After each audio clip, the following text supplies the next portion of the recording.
Voilà, je m'appelle Djibi Gueye, je suis de formation juriste et environnementaliste. Voilà, le mouvement Concorde a été créé pour appuyer le président de la République du Sénégal dans son plan d'accélération de la croissance économique et du développement. Mais nous sommes venus avec des idées, parce que nous sommes des cadres, nous sommes des dirigeants du mouvement associatif, nous sommes également d'anciens militants de partis politiques qui avaient gelé leurs activités et qui étaient un peu, bon, je ne sais pas, on avait des problèmes avec les politiciens tels que ça se faisait actuellement. Mais nous avons estimé que si vous n'êtes pas actifs, ce sont les politiciens, parfois médiocres, qui sont là et qui s'imposent à vous en mettant un débat extrêmement pauvre alors que le pays a besoin de nous. Donc nous avons décidé de choisir notre camp. Le camp, c'est le camp de la construction nationale. Le camp, c'est le camp de la stabilité politique. Le camp, c'est le camp du développement. Le camp, c'est l'émergence économique, mais une émergence qui soit inclusive au service du grand nombre. C'est pourquoi nous avons décidé de nous engager aux côtés de la majorité présidentielle à la demande du président Macky Sall, parce que nous faisons partie de ce qu'on appelle tous la génération 88, et il ne cesse depuis qu'il a créé l'APR de me demander de l'appuyer. Ce n'est pas tant de jours. En fait, ce qui est aujourd'hui, c'est tout un processus. Nous sommes en discussion avec le président depuis 7 ans. Le problème, c'est que le président a toujours voulu que je vienne militer dans l'APR. Moi, j'ai dit, je ne suis pas contre l'APR. L'APR est un parti qui est au pouvoir au même titre que les autres, mais je veux me sentir beaucoup plus à l'aise à appuyer le président ailleurs. D'ailleurs, à la demande du président, je suis membre du Club Sénégal émergent, dont le conseil spécial, ici présent, fait partie. Mais nous avons estimé que le Club Sénégal émergent, c'est un club qui ne s'occupe pas de questions politiques. On appuie le président sur le débat économique. On travaille à ce que les questions de l'émergence soient appropriées par les populations. Mais aujourd'hui, la situation est telle que chacun doit choisir son camp. Et moi, je n'ai jamais été apolitique. Tout en étant dans la société civile, j'ai toujours eu une vision politique du développement, une vision sur la démocratie, une vision de la République. C'est pourquoi nous avons dit concorde, qui veut dire convergence pour la consolidation de la République et le développement solidaire. Notre conception de la République, nous voulons une République qui soit démocratique, nous voulons une République qui soit sociale et une République surtout qui soit laïque. Parce que la laïcité, c'est un acquis extrêmement important, mais la laïcité est menacée par ce qui se passe dans les pays voisins, mais avec certains courants qui sont là, parfois qui cachent leurs yeux, qui sont des réseaux dormants, qui attendent l'occasion propice pour vraiment mettre en cause la laïcité.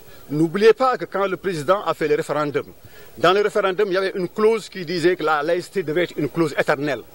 Certains en ont profité pour créer la confusion et dire que les nouveaux droits, là, c'est les droits des homosexuels, et dire pas mal de choses. Ces gens-là, en réalité, beaucoup d'entre eux étaient contre la laïcité, mais ils n'osent pas le dire ouvertement. Et aujourd'hui, ils dissimulent leur discours pour pouvoir avoir une bonne image dans l'opinion et attendre le moment propice pour le faire. On veut aussi une république laïque, une république également sociale.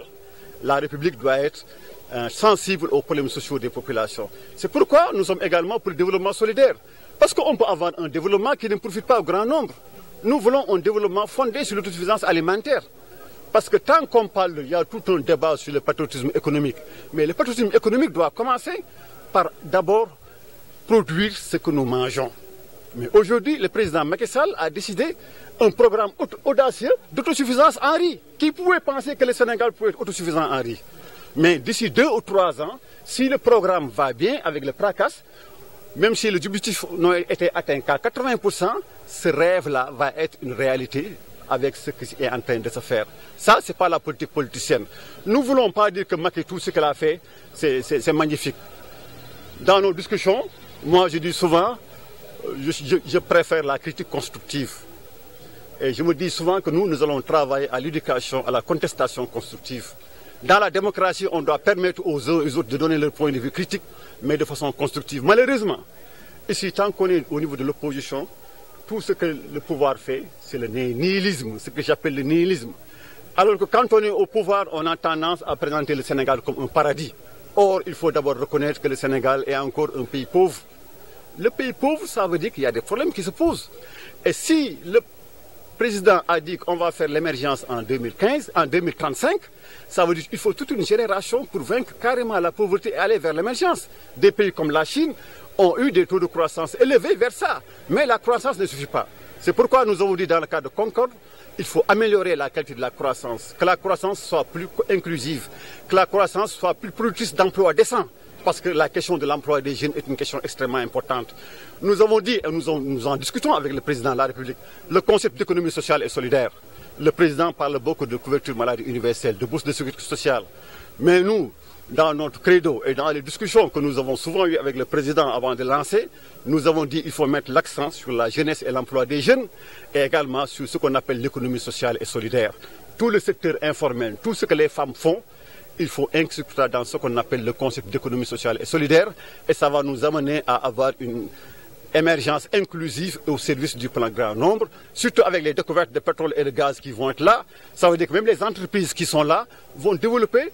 Il faut une loi qui va imposer la RSE, la responsabilité sociétale d'entreprise, où les entreprises qui ont un certain nombre de chiffres d'affaires, on va leur dire, vous allez réinvestir ça dans la lutte contre la pauvreté au niveau de la santé, de l'éducation et des autres. Tout ça participe de ce qu'on appelle le nouveau, de penser le développement avec un nouveau concept de développement qui puisse profiter au grand nombre. C'est ce que nous voulons dans le cadre de Concorde. Non, ils vont. Non, non, ils doivent pas. Vous êtes juriste, cela veut dire que vous êtes contre l'élimination de certains candidats, Khalifa Sall. Important, dans notre manifeste, nous avons regretté que deux poids lourds de l'opposition ne puissent pas participer aux élections. Nous l'avons regretté parce qu'on aurait aimé, dans le cadre d'une démocratie majeure, que tous les poids lourds puissent participer aux élections. Mais il faut reconnaître que, tout en le déplorant, que c'est la loi, on est dans un état de droit. Et dans l'état de droit, il y a les lois qui doivent vraiment, ne doivent pas mettre la tension pour amener une crise préélectorale. Et donc il faut un discours apaisé, et je pense que ça c'est le rôle de tous les acteurs. Et ce n'est pas bon de vouloir boycotter les élections. On ne peut pas être un parti légal et dire qu'on va boycotter les élections ou bien on va empêcher un candidat de faire campagne. Ça, c'est pas de la démocratie. De l'autre côté aussi, nos amis du pouvoir doivent éviter d'avoir un discours trop musclé. Nous, en tout cas, nous ne sommes pas là, nous sommes là pour dire la vérité, même si nous sommes dans la majorité présidentielle.